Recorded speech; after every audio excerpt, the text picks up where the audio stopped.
Hello, everyone, and welcome to Slash Film Daily for December 8th, 2017. On today's show, we're going to dive into a bunch of news, including Justice League shaking up the DCEU, Jurassic World Fallen Kingdom, the first trailer has been released, a movie theater chain that actually likes MoviePass, Bryan Singer accused of sexual assault again, and the Best Documentary Oscar shortlist. And in the Watercooler, we'll be talking about I, Tonya, 3 Billboards, and The Shape of Water. This is Peter Sciretta, and joining me on today's podcast is Slash Film writers Hoai-Tran. Hey, everyone. And Chris Evangelista. Hello. Join me over here at the Watercooler, guys. I saw a couple movies this week I just wanted to talk about briefly. The first of which is I, Tonya. Have either of you seen this film? I've been planning to see it this weekend. I saw it. I saw it at TIFF, and I actually just rewatched the screener last weekend. Well, this is the Craig Gillespie film about Tonya Harding. It's, what would you call it? It's not a biopic. It's kind of, I mean, it's sort of a biopic. Yeah. It traces her from, like, her childhood onward. Yeah. It's like a very dark comedy is what I would describe it as. Yeah, it was a lot more comedy than I was expecting because I've heard a lot of acclaim for Margot Robbie's Tonya Harding and Allison Janney as her mother, and they are both fantastic. But it's a lot funnier than I thought it was going to be. It is very enjoyable. Paul Walter Hauser, which is a guy that is a slash film reader who I've run into in LA for the longest time, plays one of the funniest roles in this movie. I didn't know it was him until the credits came on, but it was very enjoyable. And I didn't know that was Sebastian Stan, the Winter Soldier, until the credits too. So count me as stupid. But I would recommend it to people, but I would say that it's a weird balance of comedy and kind of award drama. I think it doesn't quite get its footing there, but it's a really good and enjoyable film. I mean, Chris, you saw it twice. What made you want to revisit this film? Well, I saw it at TIFF, and then my wife wanted to see it.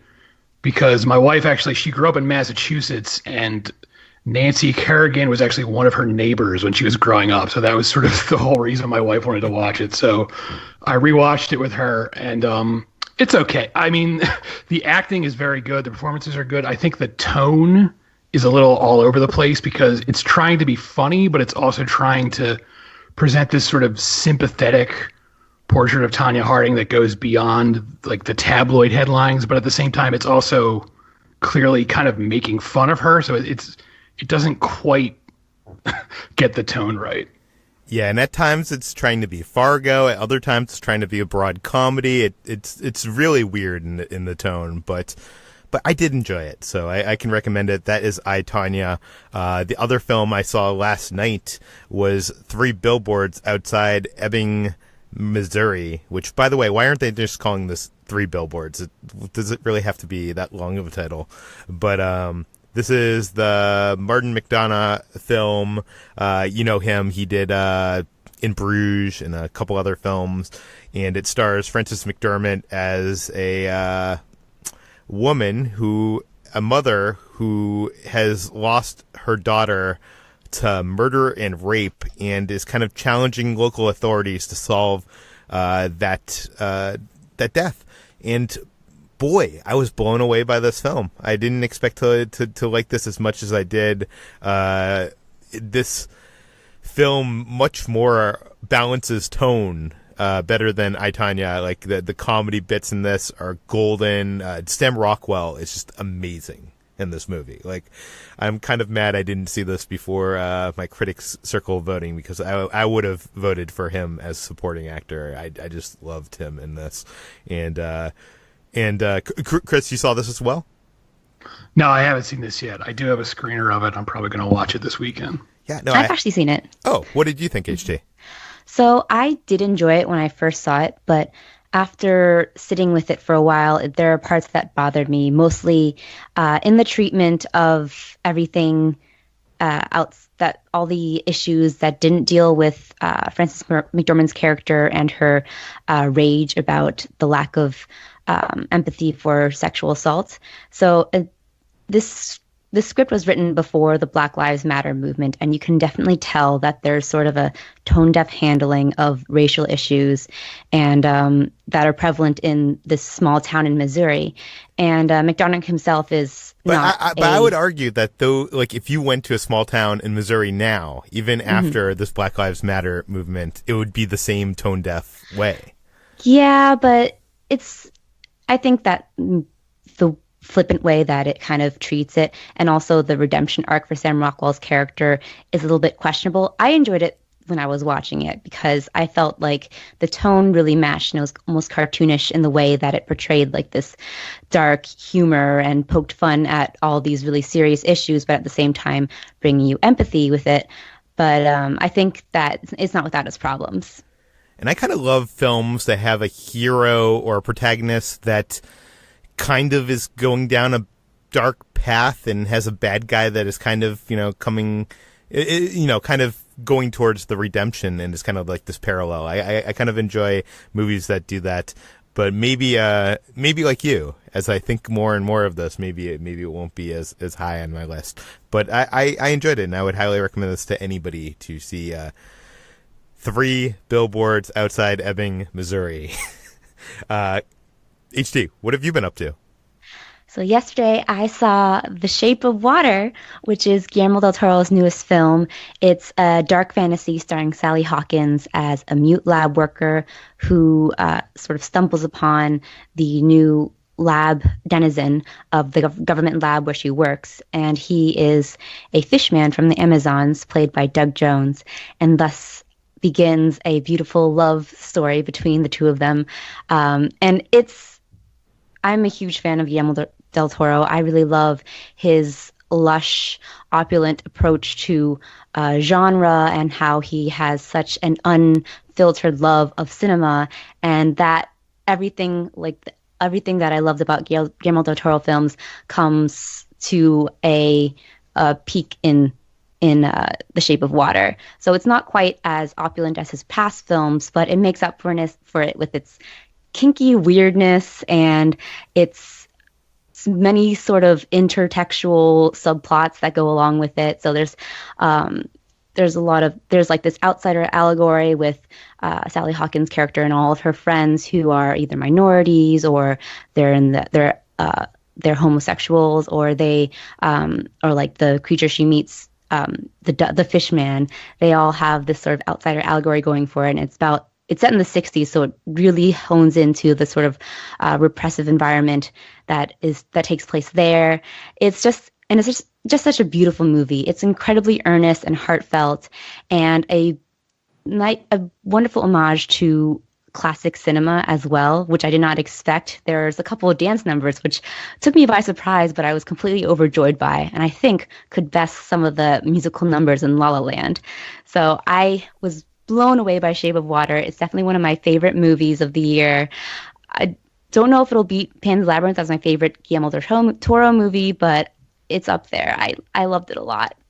Yeah, I would have to echo your thoughts on that. It's so beautiful. It's it's not quite Pan's Labyrinth, but the atmosphere he creates and the relationships, and it just all feels, it's fantastical but real. And and I think I said this a couple days ago before you saw this, but I do think some of the stuff in the later third of the film might go too far for some audiences. For me it was fine.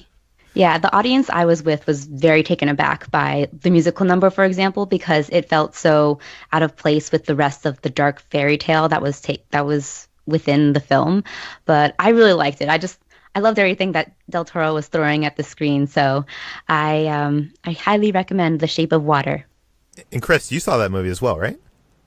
Yes, I also saw that at TIFF, and I also just rewatched that again on Screener. And yeah, I agree with pretty much everything you both said. It's one of my favorite movies. It's actually right now, it's currently number 2 on my list of best of the year. Oh, wow. And we will be posting our best of the year later on this year, or maybe early next. So watch out for that on the site. We're currently in the beginning stages of that. But let's jump into the news. First up in the news, we've been talking about Justice League, and that the troubled production of that film. It has now been revealed that the film originally featured Superman in his black suit from the comics. Of course, that would have been a darker take, and that gels with Zack Snyder. What do we know, Chris? Right, so I remember before Justice League came out, I kept seeing a lot of fan theories, sort of hoping that when Superman came back from the dead, he'd be wearing the black suit that he wore in the comics after the Death of Superman arc there. And apparently it wasn't just a fan wish, because the cinematographer of Justice League, Fabian Wagner, recently confirmed that they really did shoot scenes with Superman in the black suit. He doesn't say like where those scenes take place, and I don't really even know where they would take place, because he's, in the movie, Superman, comes back from the grave and then he sort of just instantly becomes Superman again. So I'm not really sure where that would happen, but apparently they did shoot those scenes. So this is just yet another item to add to the growing list of deleted Justice League scenes. And I wonder if there is some remnants of this in the actual film. I wonder if they just color corrected his suit, because theoretically you could do that, right? Theoretically, it's just the black version of that suit, and you could kind of like Turner Movies, or who used to do that? Not Turner Movie Classics. Maybe it was. It was TNT, who was also owned by Ted Turner. So. Yes, they would go into black and white movies and color them, and it looked really bad. But probably today, you could probably pull that off pretty well, I'm assuming. But obviously his face, his CG face, was what everybody was complaining about. And, Justice League did not do that well at the box office. I wouldn't say it's a complete disaster, but it's not a success. And this is shaking up the DC movie universe. HT, what do we know? Yes. So we reported a couple weeks ago that Justice League was set to lose Warner Brothers up to $50 to $100 million due to the poor movie's box office performance. So because of this, Warner Brothers is taking drastic action and doing a huge shakeup not only within the DCU, but at their executive offices as well. So the first big piece of news is that producer John Berg, who was initially at the head of the comic book movie table alongside Jeff Johns at Warner Brothers, is being removed. So he no longer has his spot at the head of that comic book division. He's still at Warner Brothers, but not in that capacity. So this was a big thing, because Warner Brothers was counting on Berg and Jeff Johns to sort of lead the DCEU into a new era. So now Jeff Johns is still at the top, but he will be taking for now. It seems like he'll be taking most of the leadership role. So sort of the Kevin Feige of Warner Brothers DCEU. We'll see if he's up to the task. And other things is that they are considering to move the DC movies into the studio's main film production arm. So kind of like the model of what Sony and Fox do with their comic book films, and rather than Disney, which lets Marvel Studios kind of do their own thing. And another thing is that director Matt Reeves, who is doing the upcoming The Batman solo movie, is allegedly looking for fresh talent to play Bruce Wayne in the upcoming Batman solo film. So that seems to put an end to the discussions on whether Ben Affleck is coming back for the role, because he's been sort of waffling for the past year on whether he's going to return, whether he's going to leave. So we have a couple rumors about who will play the part, the latest including John Hamm, which we don't know for sure at all. But that is a huge thing. So Ben Affleck likely won't reprise the role for the Batman, which I think takes place after Flashpoint, correct? Yes. Or comes out after Flashpoint. We don't know. We don't know the chronology of this whole thing, but it should say Flashpoint. I've talked to people who have read that script, and from what I get, that's like a Justice League 1.5. It brings back all the major talents. I think I've said this on the podcast before. So the way the script is now, it's kind of more of the same. So they're gonna, I think, unless Ben Affleck's going to be in that, which I think is still rumored that he could reprise his role as Batman, I think they're going to have to completely redo what their plans are for that movie. But I don't think they're that far along in that. So. So the rest of the slate is sort of remains the same because they've got the ball rolling with Aquaman, Wonder Woman 2, Flashpoint, Suicide Squad 2, so they can't really stop that ball. But who knows what other drastic measures Warner Brothers will take from now on. The trailer for Jurassic World sequel, Fallen Kingdom, came out last night because I think they were doing a panel at Comic-Con Brazil. Which, by the way, I guess apparently has more people going to Comic-Con Brazil than Comic-Con in San Diego, which is insane. But the trailer came out, and Ben on the site, Ben Pearson, did a fantastic breakdown of the trailer, going frame by frame, many observations, some really cool stuff here that you can check out, including, by the way, I'm not sure if you guys noticed, but that at one point, the raptor that was trained by Chris Pratt's character Owen, comes down and jumps onto a car, and that car is actually the car from Jurassic Park 1, the one that falls down from the tree during that whole climactic sequence. So it looks like we are going to be returning to some of the locations of that first film. Anyways, so I have a feeling that I'm going to be the only one saying positive things about this trailer. So let me first start off with you guys. What did you think of this trailer, HT?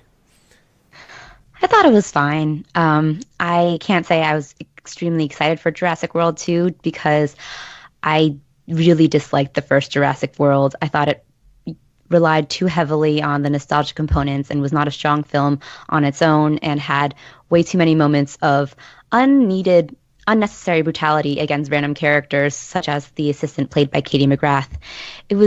And all the characters are flat in that film, but I won't go into my whole spiel against Jurassic World. The Jurassic World 2 trailer was exciting. It was sleek. I did really like the Jeff Goldblum cameo. I don't know if it'll be more than just a cameo, but which, by the way, he's wearing an all-black suit, and he's in this courtroom. I actually think this is fascinating because it seems like they're setting him up as almost the bad guy for the third film, because he's basically in a court. I guess, reading between the lines of what he's saying there, he's basically saying, let the dinosaurs die in this, extinction level event that's going to happen on this island, which is kind of crazy. Anyways, go ahead. Yeah, I mean, it's in line with his own thoughts on the dinosaurs, because he's only had bad experiences with them, and as a chaos mathematician or whatever he was, he predicted that the dinosaurs were always going to be a bad call from the beginning. So it doesn't surprise me that he's in this role, and it's interesting putting a familiar face to some sort of semi-villain role, because in this new franchise, we've been taught to empathize more with the dinosaurs and with Chris Pratt's dinosaur Razor than we have in previous ones where they're just the monsters. So yeah, I thought it was a fine trailer. It had a good premise, I think, for a sequel, which might be better than past sequels of Jurassic Park, which this is a pretty low standard, to be fair. So we'll see. Yeah. That's my thoughts. I was a fan of Jurassic World, so I'm excited about this movie. Seeing this trailer, it seems like the story is kind of just in a setup to create these cool action moments and maybe some tense moments. We get some glimpses of that in the trailer as well. I'm not sure if it's going to be smarter than Jurassic World. I know that was a lot of people's problems, but it looks like it could be funner than Jurassic World.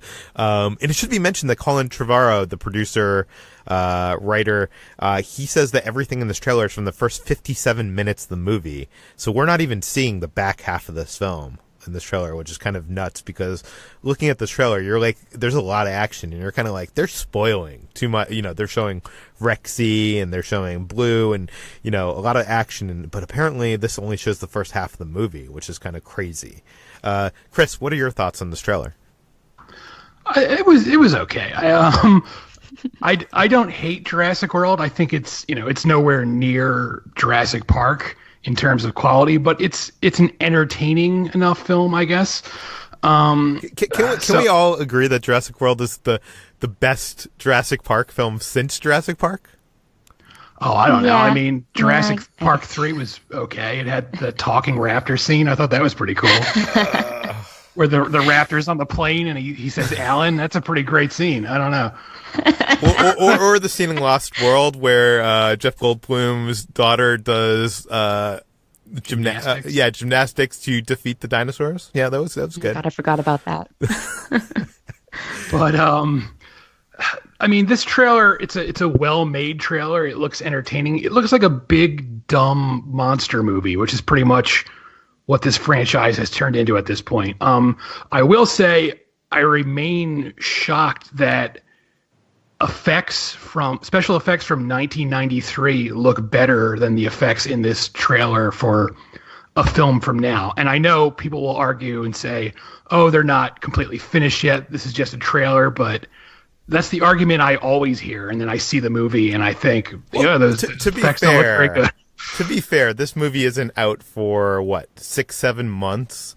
No, I get it, but this is a very effects-heavy trailer, so I'm going to argue that if you're going to include these scenes in your trailer, you should probably render them just a little bit better. I mean, just consider it. That's again, it's not like atrocious, but it's nothing compared to how they looked in 1993, which is, they look real in that movie. 1993 just holds up so well. Yeah, I actually was on the set of Jurassic World, and I was talking to John Knowles, who, obviously the guy that helped create Photoshop, and he, was in charge of a lot of the ILM stuff, including Jurassic Park. And I was talking to him on the set of that, just offhandedly, not as an interview, why is the effects on that movie so good in stuff nowadays doesn't compare. And he was he basically said that it's because they invested so much time and resources to make those things blend in with the practical. And there's actually, I forget how many shots of visual effects there are in that movie, but it's really just a tiny fraction. It's a lot less than you probably remember it being. And a lot of the shots that you might even think are CG are actually, a practical T-Rex and stuff like that. And obviously they're, using, they put the T-Rex scene in the dark and the rain to, help cover up stuff. But I do agree with you. There's not much these days that seems to do better than some of the effects in that movie. Although I would argue, you see this footage, which seems to be a video flashback of Owen meeting Blue as a baby. Am I reading that right, or is that a new dinosaur? It seems to be. I think it's a flashback. It's a flashback, yeah. I don't know. That looked good to me. I'm not sure if that's CG or if that's animatronic, but I think I remember reading that is actually a puppet, so I think that might explain why it looks better than a fully CGI creature. Yeah, and I also thought the T-Rex in the back of the shipping container also looked good, but I don't know. I also did not think Tarkin looked bad in Rogue One, so take what I say with a grain of salt. I'm excited for this movie. I feel like in today's day and age, where a lot of these kind of big epic sci-fi movies are trying to be Chris Nolan smart and stuff. I'm fine with the big dumb dinosaur movie.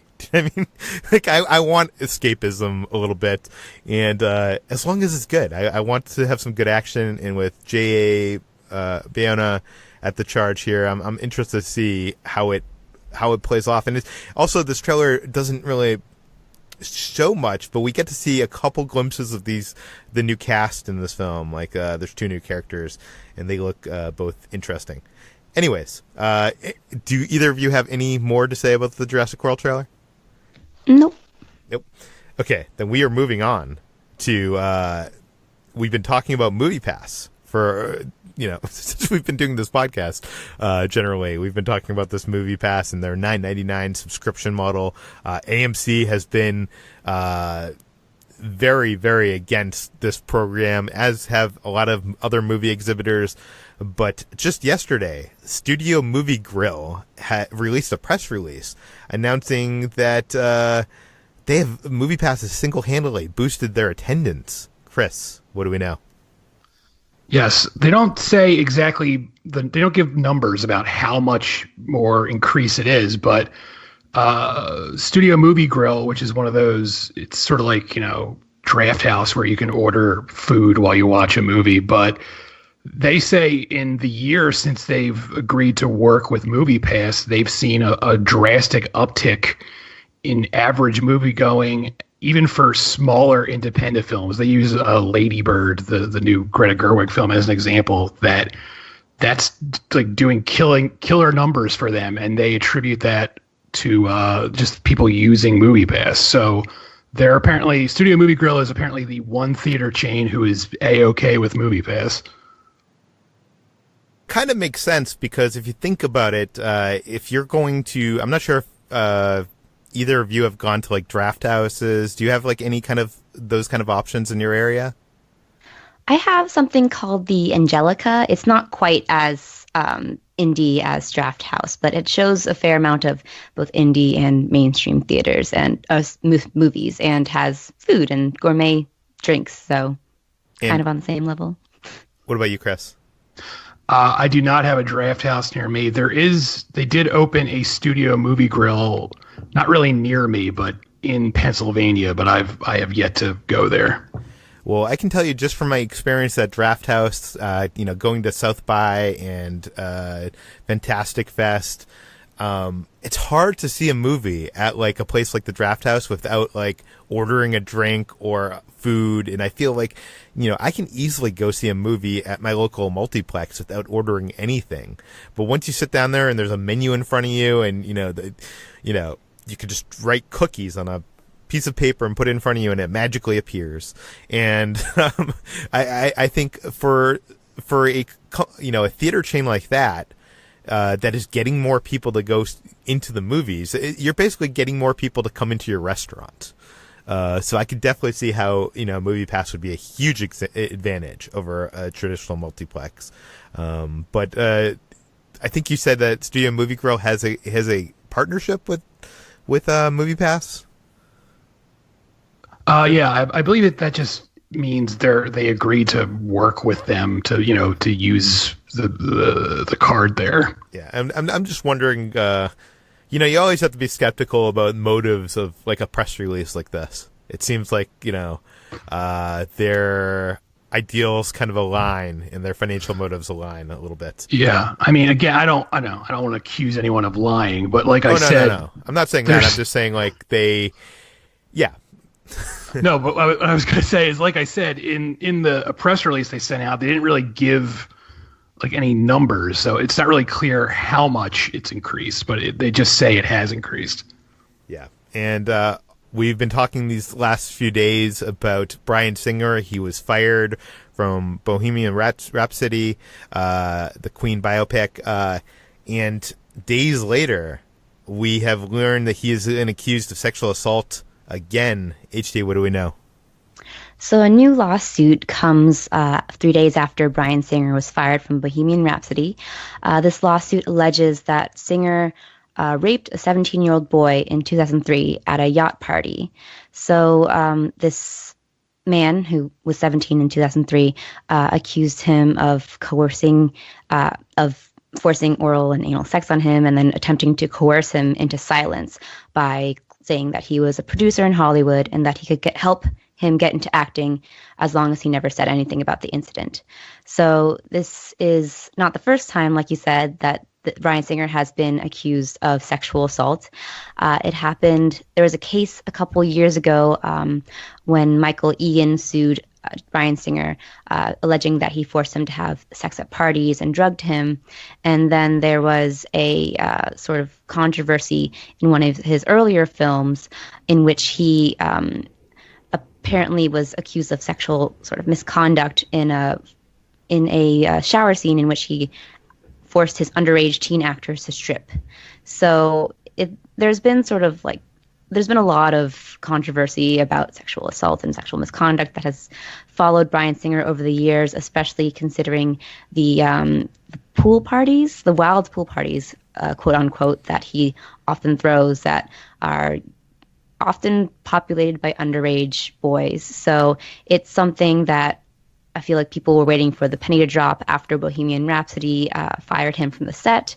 And even though he said that it was because he wanted to help an ailing parent versus the Bohemian Rhapsody's explanation that he was unprofessional and was late to set and didn't even appear to set for a couple of days. So it's an ongoing story. We'll see if this goes anywhere, but it's a part of a whole other part of this whole sexual assault and sexual misconduct awareness that's happening in Hollywood right now. The Harvey Weinstein effect is what they're calling it. And, it should be mentioned that there are a lot of cynical people covering this business that believe that Bryan Singer being let go from this movie was a preemptive move, that obviously he's had a past, an accused past of doing like this and like not showing up on set and that kind of thing. And, obviously he's gotten away with it in the past. It does seem a little, coincidental that he gets fired a couple days before this lawsuit is filed, almost as if, the studio knew that this was coming. And but who knows? But I know some high up Hollywood journalists believe that that might be the bigger reason. But I think it's fair to say that filmmakers' behavior, you can't get away with what they used to, either with the sexual assault, with the his power moves, these manic activity. Like you're going to be more accountable in Hollywood 2018. So. But moving on from that, let's get to award season. I know the Academy has announced a shortlist of the best documentary feature films. And I know that we are sometimes criticized on this podcast and on the site of not covering the littler films. So I thought, Chris, since you wrote this article up for the site, if you could give us a glimpse at the best documentary features that we should be looking out for and maybe be checking out leading up to the award season. Right. Well, I will say one documentary that I'm very surprised is not on here, and I would recommend, is a documentary called Dawson City Frozen Time, which is great and really should have been nominated, but that just got added to Filmstruck, so seek that out if you can. But some other things that are on the short list to be nominated are Ex Libris, which is a documentary all about the New York Public Library. What else? There's the Inconvenient Truth sequel, which is called An Inconvenient Sequel. So there you go. I saw that one. Have you seen that? I have not seen that yet. No. It's the information is good, but it's very kind of by the numbers, and it's not, I want to say remarkable in any way, other than that it kind of covers this whole bit about that Paris Treaty that kind of just got overturned by, or, like that Trump was trying to overturn, right at the beginning of his, presidency. So, I don't know. I'm surprised that, what were the other ones on this list? There's a film called Icarus, which is very timely because it's all about the Russian sports doping scandal, which is pretty much what resulted in Russia being banned from the upcoming Olympics. So that's very timely. That's actually on Netflix right now, if you're interested in watching it. There's a lot of stuff on here that is officially like Netflix films, which I thought was interesting because a lot of people were worried that Netflix wouldn't be considered awards contenders, but I guess the one category they're able to get in on is documentaries. There's at least 4 Netflix movies on this short list. I'm kind of surprised that that Gawker documentary isn't on here. That's another Netflix release, I believe, right? Right. Because that seems kind of very relevant. But have you seen any of the other ones on this list, Chris? I actually have not. I have the screener for Jane, which is about Jane Goodall, so I tend to watch that very soon. So, but yeah. Yeah, I know the one I want to see most out of the ones I have not seen on this list is Icarus, which you've mentioned. But we will have to see as this gets narrowed down to the nominations, which will come out in January? Yeah, January 23rd is when they're announced. Yeah, usually when I think we're at Sundance or something. But okay, that does it for the news for today. Chris, where can we find more of your work online? I'm at /film.com, and I'm on Twitter at Evangelista413. HD, where can we find you? You can read my work at /film.com. I'm on Twitter at HTranBui, and I have a podcast, the Millennial Falcon Podcast, on iTunes. You can find me at /film.com, at /film on Twitter. You can find this podcast published every weekday on iTunes, Google Play, Overcast, all the popular podcast apps. If you want to send us an email, send it to peter at /film.com. That could be feedback, criticism, a question for the mailbag, praise. We like praise. And if you want to praise us, go to iTunes, give us a rating, give us a review. That helps us out quite a bit. Spread the word, tell your friends, and we will see you on Monday.